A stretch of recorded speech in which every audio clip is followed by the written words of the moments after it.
This call is now being recorded.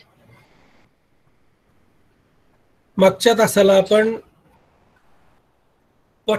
पथनाट्य या लोककला प्रकारा संदर्भामध्ये चर्चा केली होती. आज आपण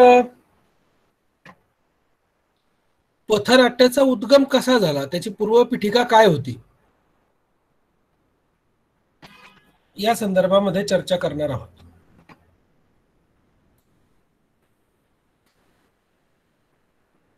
दुसऱ्या महायुद्धाच्या सुरुवातीला प्रगत नाट्याच्या स्वरूपात पथनाट्याची उत्पत्ती झाली असल्याचं दिसून येतं. काही अभ्यासकांच्या मते पथनाट्याचं मूळ हे पारंपरिक लोककलांमध्ये आढळून येतं. श्री J.S. यादव यांनी आपल्या मास कम्युनिकेशन थेअरी या ग्रंथामध्ये असं म्हटलेलं आहे की the street plays reflect the pure Indian folk media described by Indian scholar of Natyashastra in ancient period. Bharat Muni's Natyashastra refers to such folk forms being in existence in his period. भरत मुनीच्या काळामध्ये त्याने जेव्हा नाट्यशास्त्र हा ग्रंथ लिहिला त्यावेळी भरत मुनीनं आपल्या नाट्यशास्त्र या ग्रंथामध्ये पथनाट्याचा उल्लेख केलेला आहे. ते म्हणतात की भारतीय लोककलांमध्ये या पथनाट्याचं मूळ दिसून येतं. पारंपरिक लोककला या पथनाट्याचाच एक प्रकार आहेत. आधुनिक पथनाट्य हे त्याचंच एक विकसित रूप आहे. पथनाट्याची सुरुवात भारतात खऱ्या अर्थानं स्वातंत्र्य झाली. समाजावर होणाऱ्या अन्यायाला वाचा फोडण्यासाठी लोककलांच्या माध्यमातून लोकजागृती केली जात होती. महाराष्ट्रातील पथनाट्य परंपरेचा मागोवा घेतला तर परंपरेनं चालत आलेला कीर्तन हा जो प्रकार आहे तो पथनाट्याचाच एक प्रकार आहे. कीर्तन संस्थेला प्राचीन परंपरा आहे. वेद काळात, उपनिषदात, सूत, शौनक परंपरेतही कीर्तनाचे उल्लेख येतात. पुराण काळात तर कीर्तन परंपरा ऊर्जितावस्थेत होती. समर्थ रामदासांनी हरिकथा निरूपणाचा उपयोग समाज प्रबोधनासाठी करून घेतल्याचा उल्लेखही आढळतो. कीर्तन, हरिकथा निरूपण हे प्रकार त्या काळातील पथनाट्याचेच प्रकार होते. आधुनिक पथनाट्याचा मूळ गाभा समाज प्रबोधन करणे हा आहे.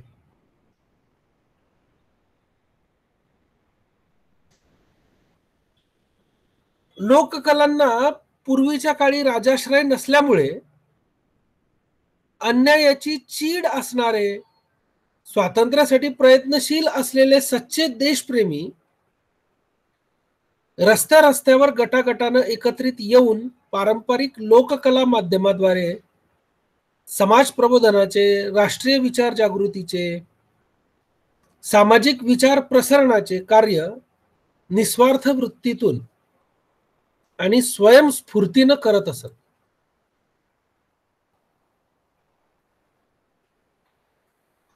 तर याशिवाय काही लोक दारोदारी, रस्तोरस्ती आपल्या कलेचे प्रदर्शन करून आपले पोट भरत असत. त्या प्रसंगी ती लोक जे लोकगीत, कवन, रचना गात, त्या रचना सामाजिक उत्थानाच्या दृष्टीनं महत्वाच्या असलेल्या दिसून येतात.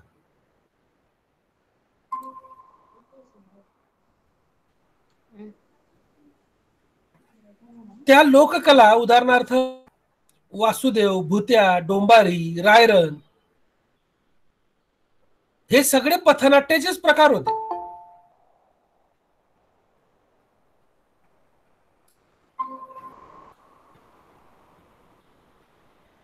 त्यानंतर हळूहळू पथनाट्याचं स्वरूप बदलत गेलं.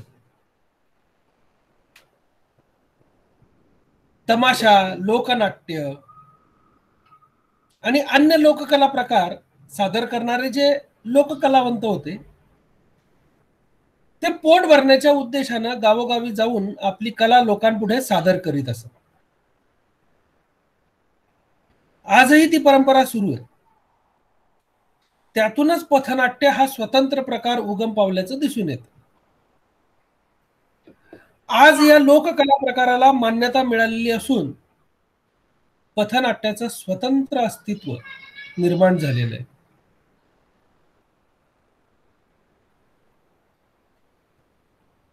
पथनाट्याचा पूर्व इतिहास जर आपण पाहिला, त्याची उत्पत्ती जर पाहिली, तर सामान्यपणे पथनाट्य शब्दाची व्युत्पत्ती मराठी कोशामध्ये कशी दिलेली आहे, तर पथ आणि नाट्य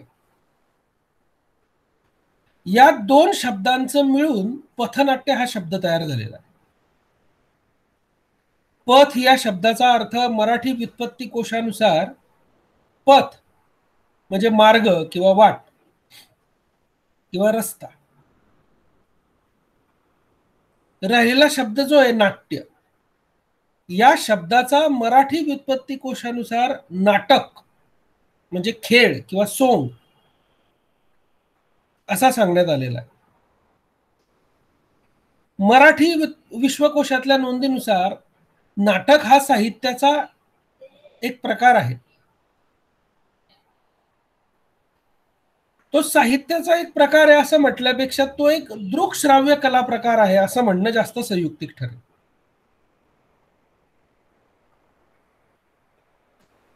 मराठी विश्वकोशामध्ये नाटक या शब्दाचा मूळ अर्थ अभिनय करणे असा होतो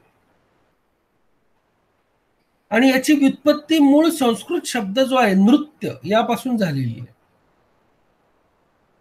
नट हा संस्कृत शब्द मुळात प्राकृतातील असून तो नृत म्हणजे नाचणारा या संस्कृत शब्दाचा अपभ्रंश होऊन तो प्राकृतात आला.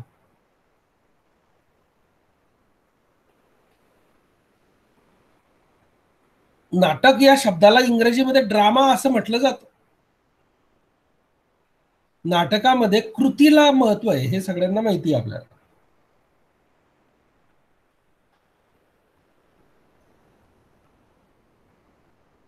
पथ आणि नाट्य अशा दोन्ही शब्दांचे अर्थ जर पाहिले तर त्यावरून आपल्या लक्षात येतं की एका समूहाने, ज्याला आपण नट म्हणतो, त्या रंगकर्मींनी आपल्या भावना नाट्याच्या माध्यमाद्वारे जनसमुदायासमोर सादर करणे म्हणजे पथनाट्य सादर करणे. नाट्याचा उगम सर्व जगात धार्मिक दृश्य म्हणून झाला असं अनेक विद्वानांचं मत आहे.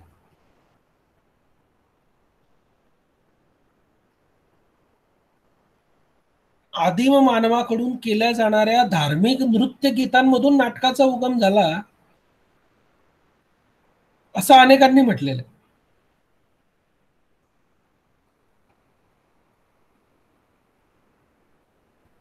संस्कृती कोशामध्ये तसा उल्लेख आपल्याला आढळतो. डॉक्टर प्रभाकर मांडे यांनी तर रंगभूमीच्या प्रारंभाबाबत म्हटलंय की भारतातील आदिम जमातींनी रंगभूमीचा प्रारंभ नृत्याने केला. आदिम रंगभूमी समष्टीची रंगभूमी, ती संगीत, नृत्य आणि गायन या कलात्मक आविष्कारांनी परिपूर्ण होती. आधुनिक पथनाट्याचा आदिम रंगभूमीशी सहसंबंध जोडला असता असं म्हणता येईल की काही सामाजिक जाण असलेल्या कार्यकर्त्या रंगकर्मींनी आपल्या भावना व्यक्त करण्यासाठी आणि त्या भावना प्रभावीपणे जनसामान्यांपर्यंत पोहोचवण्यासाठी पथनाट्याचा वापर केला आणि तो प्रकार जनमानसाशी संवाद साधणारा एक अत्यंत प्रभावी प्रकार ठरला आहे असं दिसून येतं. नृत्य हे विधीचा एक भाग म्हणूनच होत होते. आदिम कलाविष्कारामध्ये संप्रेषणाचे किंवा संदेश वहनाचे माध्यम म्हणूनही नृत्याचा वापर केला गेला. म्हणजेच नृत्य आणि नाट्य हा कला प्रकार त्या काळापासून संदेश वहनासाठी वापरला जात होता, हेच यावरून सिद्ध होतं.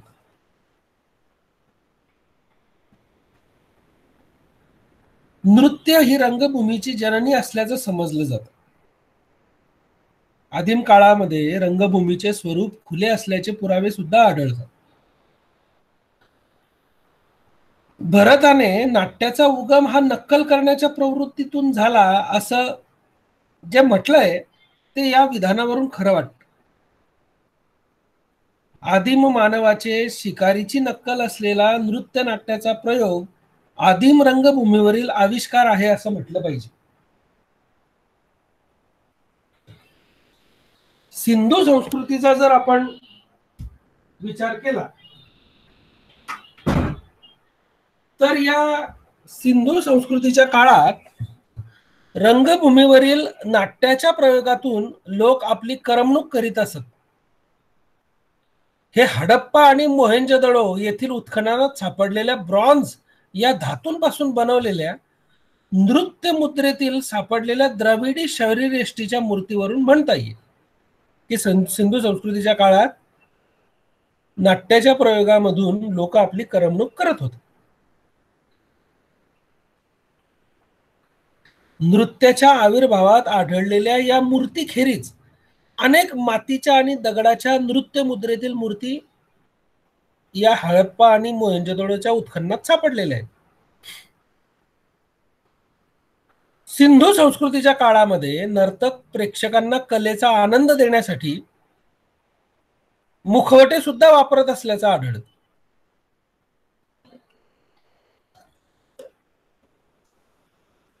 त्या काळात विविध स्वरूपाची नाट्य ज्याप्रमाणे असत तसेच लौकिक नाट्य सुद्धा असत. भारतातील रंगभूमीच्या विशेषतः लोक रंगभूमीच्या परंपरेचा जी लोकरंगभूमी आधुनिक पथनाट्याचं मूळ आहे तिचा मागोवा घेताना आदिम काळातील तसेच सिंधू संस्कृतीच्या काळातील नाट्य परंपरेचा विचार करणं म्हणूनच गरजेचं आहे.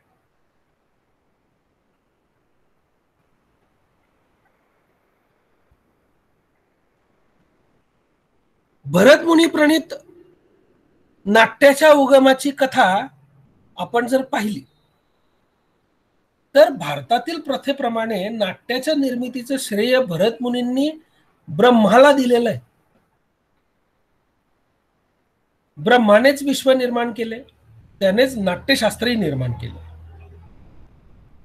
असं म्हणतात की स्वयंभू मनू बरोबर जेव्हा मत्स्ययुग संपले आणि वैवस्वत मनू बरोबर युगाला प्रारंभ झाला तेव्हा लोक भोगविलासात गुंतले होते.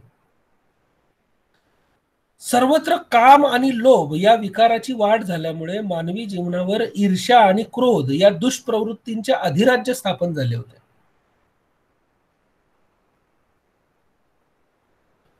दुःख वाढले तेव्हा सगळे देव एकत्र आले आणि त्यांनी इंद्राला आपला नेता बनवून ब्रह्माकडे नेले. इंद्राने ब्रह्मास एखादे मनोरंजन दृकश्राव्य माध्यम देण्याची विनंती केली. त्यानुसार पूर्वापार चालत आलेल्या 4 वेदांव्यतिरिक्त सर्वांना सहज प्राप्य अशा 5व्या वेदाच्या निर्मितीची विनंती केली गेली. त्यानुसार ब्रह्माने ऋग्वेदातून संहिता, सामवेदातून गायन, यजुर्वेदातून अभिनय आणि अथर्ववेदातून रस घेतला. अशा प्रकारे संहिता, गायन, अभिनय आणि भाव म्हणजेच रस यांना एकत्र करून सर्व वेदांना खुला असलेला नाट्यवेद निर्माण केला गेला. आता भरत मुनीने नाट्यशास्त्रामध्ये सांगितलेली ही एक रूपक कथा आहे. परंतु संहिता, गायन, अभिनय आणि रस या पथनाट्याच्या घटकांना दर्शवणारी, त्यांच्या उत्पत्तीबाबत चर्चा करणारी ही कथा आहे.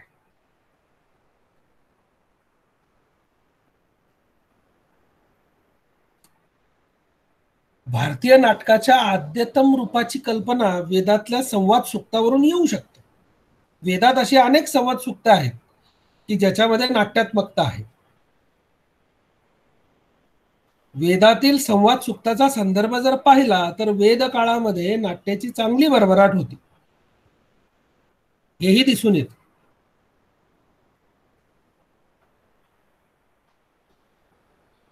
वऱ्हाड पांडे यांनी ट्रॅडिशन अँड इंडियन थिएटर या आपल्या ग्रंथात नाट्याच्या उगमाबाबत मत मांडताना म्हटलेलं आहे की प्राचीन भारतात सोंग घेऊन समाजाचं मनोरंजन करणारी नटावतारी नावाची जात होती. ते म्हणतात की ब्रह्मपुराणामध्ये असा उल्लेख आढळतो की प्राचीन भारतामध्ये नटावतारी जातीचे लोक सोंग घेऊन समाजाचं मनोरंजन करत होते. त्यावरून नाट्यप्रयोग किंवा नाट्यासारखे प्रयोग करणाऱ्या विशिष्ट जाती सुद्धा प्राचीन भारतामध्ये अस्तित्वात होत्या हे लक्षात येतं.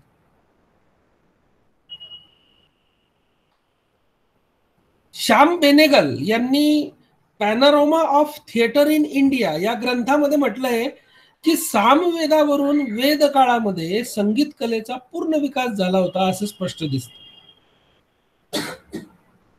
ऋग्वेदामध्ये वस्त्रालंकारांनी सजलेल्या, नृत्य करणाऱ्या आणि आपल्या प्रेमिकांना आकर्षित करणाऱ्या कुमारींचा उल्लेख येतो.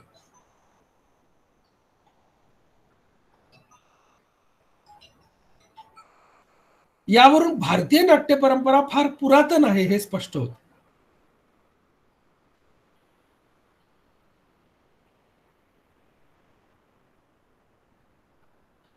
संस्कृत वाङ्मयाच्या अभ्यासक कीथ यांनी ऋग्वेदाच्या संवाद सूक्तांना सुकलीकरण विधीच्या म्हणजे फर्टिलिटी रिच्युअल याच्या अंतर्गत होणारा नाट्यप्रयोग मानले. यावरून वेदातील संवाद सूक्तात नाट्यपूर्णता आहे हे स्पष्ट होतं. या सर्व मतमतांतरांचा वेध घेतला की असं दिसतं की वेदातील संवाद सूक्तात नाट्यपूर्णता आहे आणि आध्यात्मिक व दार्शनिक विचारांना अभिनयाच्या माध्यमातून नाट्याच्या स्वरूपात सामान्य जनापर्यंत पोहोचवण्याचं कार्य वेद काळापासून चालत आलेलं आहे. आजही वेद काळापासून चालत आलेली ही परंपरा जनसामान्यापर्यंत नेण्याचं कार्य यात्रा, रामलीला, गोंधळ, जागरण, कीर्तन ही सगळी लोकमाध्यमं करत आहेत. तेच कार्य आजच्या आधुनिक पथनाट्यांनी चालू ठेवल्याचं दिसतं. नाट्याची परंपरा वैदिक साहित्य, वैदिक कर्मकांड यातून जशी सांगितली जाते तसेच नाट्यशास्त्रात वर्णन केलेला यज्ञ मंडप आणि रंगशाळा यांचे स्वरूप देखील वैदिक यज्ञ मंडपाच्या अनुकरणानेच निश्चित झालेलं आहे.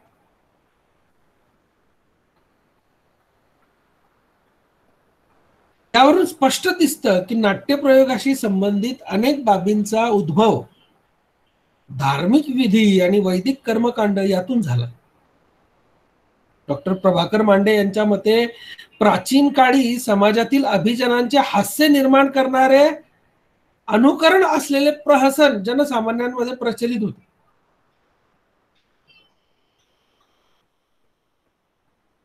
म्हणून पथनाट्याचं मूळ प्रहसन या प्रकारामध्ये आढळून येत. प्रहसन या प्रकारातून समाजातील उच्च वर्गाचं रंजन करण्याची पद्धती रूढ झाली असावी असा अनुमान देखील काढता येईल. बौद्धकालीन रंगभूमीचे स्वरूप पाहत असताना डॉक्टर प्रभाकर मांडे म्हणतात, बौद्ध काळात नाटकीय अभिनयाचे उल्लेख आढळतात. त्या काळात कुठे कुठे नाट्यप्रयोगही होत असत. मात्र लौकिक नाट्यप्रयोग व त्यातील नाट्याभिनयता भिक्षू निंद्य समजत. लौकिक नाट्ये सोडली तर काही धार्मिक व आध्यात्मिक नाट्यप्रयोगही होत असत. त्यांचे स्वरूप लघु नाटकाचे असे. अशोकाच्या काळात अशा लघु नाट्याचे प्रयोग झाल्याचा उल्लेखही आढळतो. यावरून नाट्यकला वैदिक काळाप्रमाणे बौद्ध काळातही जिवंत होती आणि तिचा प्रभाव लोकजीवनावर सखोल स्वरूपाचा होता असं लक्षात येतं.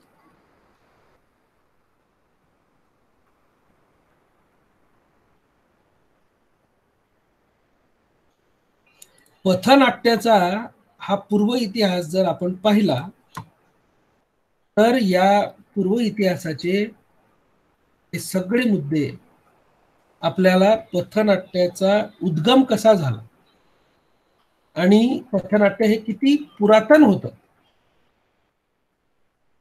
हे दर्शवितात. तुम्हाला स्क्रीनवर दिसणाऱ्या पथनाट्याच्या सादरीकरणाचे हे काही फोटो आजचं आधुनिक पथनाट्य दर्शवणारे आहेत. या पद्धतीनं चौकामध्ये उभं राहून आपला जो विषय आहे तो सादर करणारी ही कलावंत मंडळी अत्यंत कमी नेपथ्यामध्ये परंतु आपल्या संवादाच्या माध्यमातून लोकांमध्ये अत्यंत प्रभावीपणे सामाजिक, राजकीय, सांस्कृतिक या पद्धतीचा विषय पोहोचवत आहेत.